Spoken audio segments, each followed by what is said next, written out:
Movie का start होता है 1899 में, जहाँ पर न्यूयॉर्क में रहने वाले हम डॉक्टर एलेक्स को देखते हैं, जो कि एक यूनिवर्सिटी में मैकेनिक्स और इंजीनियरिंग पढ़ाते हैं। इसके अलावा वो एक जीनियस इन्वेंटर भी थे। असल में डॉक्टर एलेक्स पर जुनून सवार था कि वो टाइम ट्रेवल के कॉन्सेप्ट को प्रूव करके दिखाएं, लेकिन एलेक्स के फ्रेंड का मानना था कि उसे एक बड़ी कंपनी में इजिली जॉब मिल सकती है। लेकिन एलेक्स किसी के अंडर जॉब करने वाला नहीं था, बल्कि वो तो अपने इन्वेंशंस पर काम करना चाहता था। एलेक्स की एक फियांसी भी होती है जिसे वो बहुत प्यार करता है, और आज भी वो अपनी फियांसी से मिलने ही जा रहा था, जहाँ पर रास्ते में उसकी नजर एक बंद पड़ी खराब गाड़ी पर पड़ती है। क्योंकि उस टाइम में गाड़ियां बहुत कम थी, इवन ना होने के बराबर। फिर उस गाड़ी का ड्राइवर गाड़ी को ठीक करने में कामयाब हो जाता है, लेकिन वो हमेशा की तरह गाड़ी के ब्रेक्स को लॉक करना भूल गया था। लेकिन इससे पहले कि वो गाड़ी किसी को कुचलकर किसी की जान लेती, तब एलेक्स बिल्कुल ठीक टाइम पर उसके ब्रेक्स को लॉक कर देता है। इसके फौरन बाद एलेक्स अपनी फियांसी से मिलता है। वो दोनों एक साथ बहुत अच्छा टाइम स्पेंड करते हैं, लेकिन अचानक से एक चोर आकर उन्हें लूटने की कोशिश करता है, और इसी कोशिश में वो एलेक्स की फियांसी को मार डालता है। अब एलेक्स ये देखकर काफी टूट जाता है। वो अपने फियांसी को खोने का दुख बर्दाश्त नहीं कर पाता, इसीलिए वो डिसाइड करता है कि वो टाइम मशीन बनाएगा, जिससे वो अपनी फियांसी की लाइफ को पूरी तरह से चेंज कर देगा। उसके पास टाइम में ट्रेवल करके उसकी मौत को रोककर। तब वो ऐसा करने के लिए दिन रात मेहनत करता है, और फिर फाइनली 4 साल बाद 1903 में वो एक टाइम मशीन इन्वेंट करने में कामयाब हो जाता है। लेकिन इस इन्वेंशन के बारे में वो अपनी बेस्ट फ्रेंड को भी नहीं बताता, जो कि हमेशा एलेक्स के लिए फिक्रमंद रहता था। फिर एलेक्स टाइम वेस्ट किए बगैर फर्स्ट टाइम उस मशीन को एक्टिवेट कर देता है, जिससे वो पीछे के टाइम में यानी पास्ट में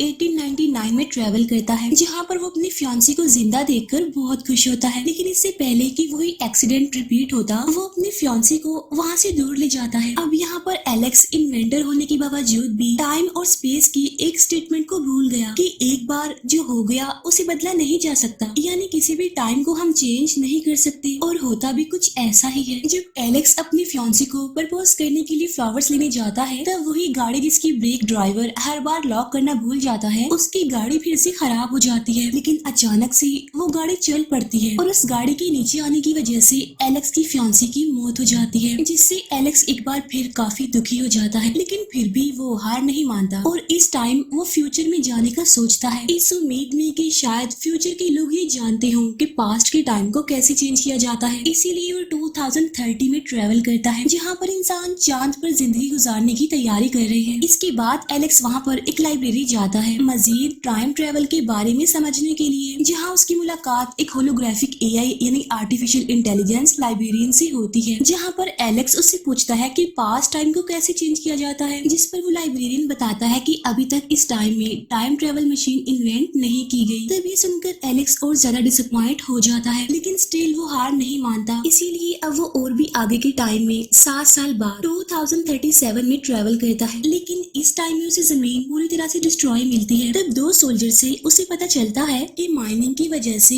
लूनर बहुत ज्यादा डिस्टर्ब हो गया, जिसकी वजह से चांद अब पूरी तरह से टूट रहा है, और चांद का मलबा टूटकर जमीन पर गिर रहा है, और अब चांद जमीन के इतने करीब आ चुका है कि वो किसी भी टाइम जमीन से टकरा सकता है। तो वो दोनों सोल्जर्स एलेक्स को रेस्क्यू करने की कोशिश में उसे अपने साथ ले जाने की कोशिश करते हैं, लेकिन एलेक्स उनसे बचते हुए अपनी टाइम मशीन की तरफ भागने लगता है।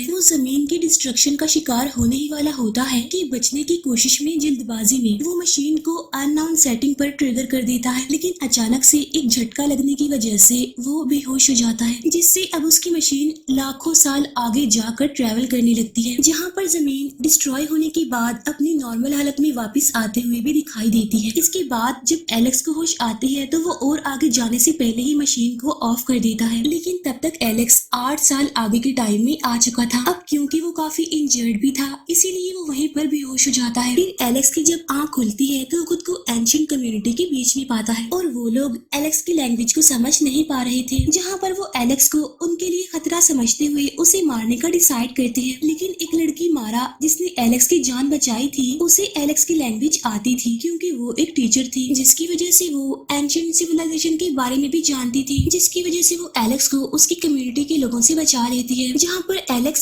मारा को बताता है कि मैं पास्ट टाइम से आया हूँ, लेकिन मारा इस बारे में अपने लोगों को नहीं बताती क्योंकि वो जानती थी कि उसकी कम्युनिटी के लोग उसकी साइंस को नहीं मानेंगे, जिसकी वजह से वो एलेक्स को कोई एलियन समझकर उसे मार देंगे। अब मारा से कुछ देर बात करने पर एलेक्स को इस कम्युनिटी के बारे में और जानकारी मिलती है, जो जमीन पर चेंजिंग्स होने की वजह से एंशिएंट लोगों की तरह माउंटेन्स और रॉक्स पर अपना घर बनाकर रहने लगे, जिनका रहन सहन 21st सेंचुरी के लोगों से बिल्कुल अलग था। रात को एलेक्स देखता है कि इंसानों ने चांद का क्या हाल कर दिया है। यहाँ पर एलेक्स की दोस्ती हो जाती है मारा के छोटे भाई से, और मारा के भाई को एलेक्स की वॉच बहुत पसंद आ जाती है, इसीलिए एलेक्स उसे वो वॉच दे देता है उसके पास रखने के लिए। लेकिन उसी रात एलेक्स को एक डरावना और काफी अजीब सा ड्रीम आता है कि उसे जंगल से कोई अजीब सा क्रिएचर पुकार रहा है, और जब वो एक काफी बड़े क्रिएचर जैसे दरवाजे से एंटर करता है तो उसकी आंख खुल जाती है। हैरान कर देने वाली बात तो ये है कि सेम यही वाला ड्रीम मारा के भाई को भी आया। तो मारा एलेक्स को समझाने की कोशिश करती है कि ये डरावना सा अजीब सा ड्रीम हर रात हर इंसान को आता है यहाँ पर। इसके बाद वो लोग दोबारा से सो जाते हैं। नेक्स्ट मॉर्निंग मारा एलेक्स को कुछ बिल्डिंग्स के मलबे दिखाती है, और ये सारे मलबे एलेक्स के टाइम के ही थे, यानी पास्ट टाइम के, और ये मलबा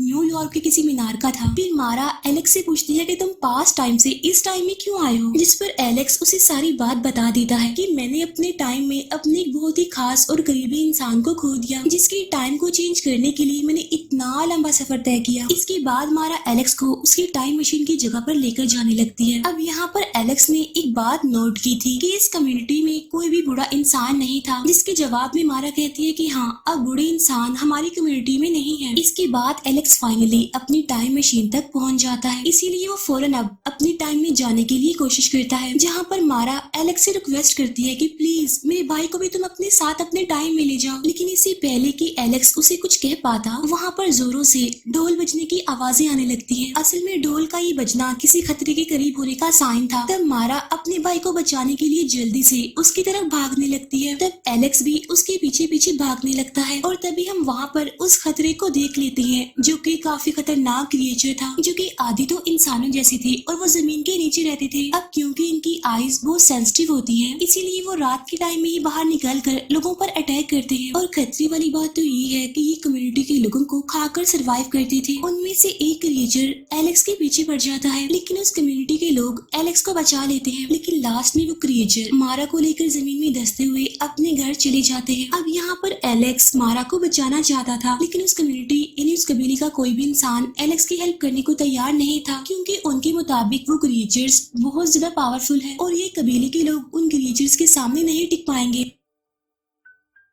अब यहाँ पर एलेक्स मारा के भाई से प्रॉमिस करता है कि मैं तुम्हारी बहन को बचाकर जरूर लेकर आऊंगा, लेकिन इससे पहले मुझे उन क्रिएचर्स के बारे में जानना होगा, उन्हें समझना होगा। जिस पर मारा का भाई कहता है कि एक स्पिरिट ऐसी है जिसे उनके बारे में पता है। इसके बाद मारा का भाई एलेक्स को काफी दूर एक जगह पर लेकर आता है, जो कि कोई और जगह नहीं थी बल्कि न्यूयॉर्क की वही लाइब्रेरी थी, जहाँ उसकी मुलाकात उसी होलोग्राफिक लाइब्रेरियन से भी होती है, जिससे एलेक्स पहले भी मिल चुका था, यानी 2013 में। और ये लाइब्रेरियन इतने सालों बाद भी सरवाइव कर गया, इसीलिए मारा का भाई उसे कोई भूत समझ रहा था। एलेक्स उस लाइब्रेरियन से पूछता है कि इंसान के फ्यूचर में दो अलग अलग एवोल्यूशन कैसे हो सकते हैं। तब वो लाइब्रेरियन एलेक्स को कहता है कि जब जमीन डिस्ट्रॉय होने वाली थी, तब कुछ लोगों ने जमीन पर ही जिंदगी गुजारने का डिसाइड किया, जो कि कोई और नहीं बल्कि उसी कबीले के लोग हैं। लेकिन उनमें से कुछ ऐसे भी हैं जो डर की वजह से अंडरग्राउंड रहने लगे, और वो लाखों सालों से वहीं पर ही रह रहे हैं। इसीलिए लाखों साल की एवोल्यूशन की वजह से उनकी बॉडीज चेंज होने लगी। अब क्योंकि वो काफी सालों से अंडरग्राउंड ही रह रहे थे,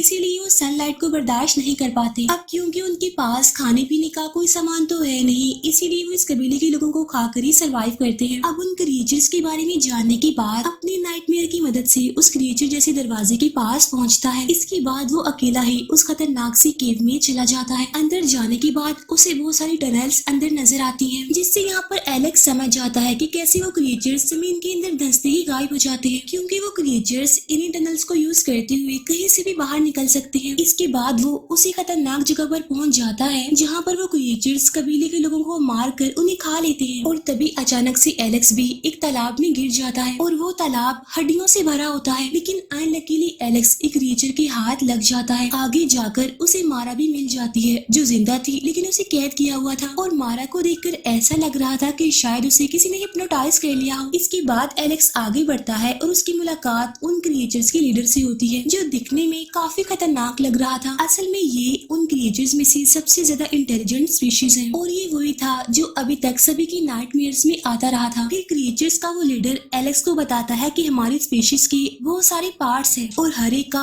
अपना एक रोल है, और जो हम में से इंटेलिजेंट है उनके पास ये पावर है कि वो किसी के भी ब्रेन को कंट्रोल या फिर रीड कर सकते हैं। इसीलिए तो उसे ऐसा लगा कि मारा को किसी ने हिप्नोटाइज कर लिया है। क्रिएचर्स का वो लीडर बताता है कि हमारा दूसरा ग्रुप ऐसा है, यानी जो कम इंटेलिजेंट है, यानी जिनका सामना तुमसे अब तक हो चुका है, यानी जो शिकार करते हैं। तब ये सुनकर एलेक्स को काफी गुस्सा आता है कि तुम अपनी ही स्पीशीज को हंट कर रहे हो। तब ये बात सुनकर क्रिएचर्स के उस लीडर को काफी गुस्सा आ जाता है और वो एलेक्स को गले से पकड़ लेता है और वो एलेक्स को समझाने की कोशिश करता है कि हम इविल नहीं है, बल्कि हमें तो ऐसा करना पड़ रहा है सरवाइव करने के लिए। इसके बाद वो एलेक्स के माइंड को भी रीड कर लेता है और उसे समझाने की कोशिश करता है कि तुम चाहे जितनी मर्जी कोशिश कर लो, लेकिन पास्ट टाइम को नहीं बदल सकते और ना ही तुम अपनी फियांसी को दोबारा हासिल कर सकते हो, क्योंकि तुम्हारी फियांसी के मरने की वजह से ही तो तुमने अपनी सारी जिंदगी टाइम मशीन को बनाने में लगा दी, और अगर तुम्हारी फियांसी मरती ही ना तो तुम कैसे जाते पास्ट टाइम में उसे बदलने के लिए। यानी एलेक्स की पास्ट टाइम में ट्रेवल करने की वजह कोई और नहीं बल्कि उसकी फियांसी थी। अब यहाँ पर एलेक्स सारी बात समझ जाता है कि आखिर वो क्यों पास्ट टाइम को चेंज नहीं कर पा रहा, और क्रिएचर्स की उस लीडर के पास ही एलेक्स की वो टाइम मशीन होती है।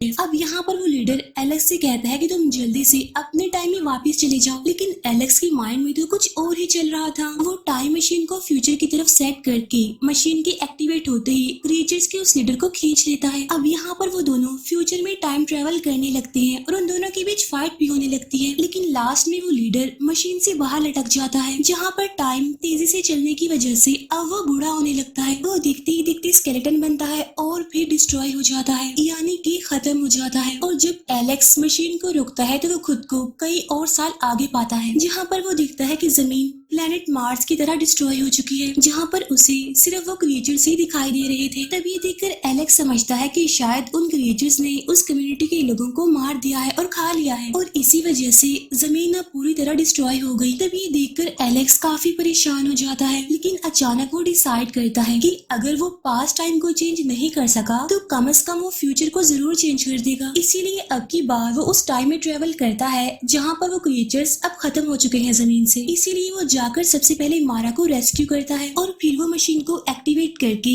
उसके व्हील्स को अपनी उसी वॉच से जाम कर देता है, जिसकी वजह से वो मशीन अब खतरनाक वेव्स निकालने लगती है। लेकिन इससे पहले कि वो इन खतरनाक वेव्स की लपेट में आते या फिर वो उन क्रिएचर्स का शिकार होते तो वो जल्दी से वहाँ से भागने लगते हैं, लेकिन अब बहुत सारे क्रिएचर्स उनके पीछे पड़ जाते हैं, लेकिन वो फिर भी बचकर भाग रहे होते हैं और वो बहुत बार उन क्रिएचर्स का शिकार होने से बच जाते हैं, और बचते बचाते वो कम्युनिटी के लोगों की मदद से सरफेस पर आ जाते हैं। अब यहाँ पर उन क्रिएचर्स को खतरे का पता नहीं था। इसके बाद वो सारे क्रिएचर्स खतरनाक वेव्स की लपेट में आ जाते हैं, जिसकी वजह से अब वो हमेशा के लिए जमीन से खत्म हो जाते हैं। इसका मतलब ये था कि एलेक्स फ्यूचर को चेंज करने में कामयाब हो गया था, क्योंकि वो क्रिएचर्स तो अब जिंदा नहीं रहे थे, इसीलिए कम्युनिटी के लोग अब बहुत सालों तक जिंदा रह सकते हैं, और इसी वजह से शायद जमीन भी डिस्ट्रॉय होने से बच जाएगी। लेकिन फ्यूचर को चेंज करने के लिए एलेक्स को अपनी टाइम मशीन को सेक्रीफाइस करना पड़ा। अब यहाँ पर एलेक्स और मारा एक दूसरे को पसंद करने लगे थे, तो इसीलिए एलेक्स यहीं पर रहने का डिसाइड करता है ताकि वो मारा के साथ अपनी न्यू लाइफ का स्टार्ट ले सके। इसके बाद हमें एलेक्स का फ्रेंड दिखाया जाता है जो अभी भी 1903 में था, लेकिन अब क्योंकि काफी टाइम से एलेक्स के बारे में कुछ भी पता नहीं चला था, इसीलिए वो एलेक्स की यादों को भी हमेशा के लिए गुड बाय कह देता है, इस उम्मीद में कि शायद एलेक्स को वो मिल गया होगा जिसकी वो तलाश कर रहा था। और इसी के साथ ही ये मूवी यहीं पर एंड हो जाती है।